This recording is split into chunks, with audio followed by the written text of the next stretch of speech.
గీతాసారము శ్లోకము 10. తమువాచ హృషీకేశః ప్రహసన్నివ భారత సేనయోరుభయోర్मध्ये విషీదంతమిదం వచః. ఓ భరతవంశీయుడా, ఆ సమయమునను నవ్వుచు శ్రీకృష్ణుడు ఇరుసేనల నడుమ దుఃఖమగ్నుడైన అర్జునునితో ఇట్లనెను.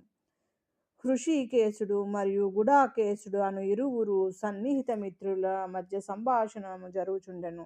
మిత్రులుగా వారిరువురును సమాన స్థితి యందుండిరి.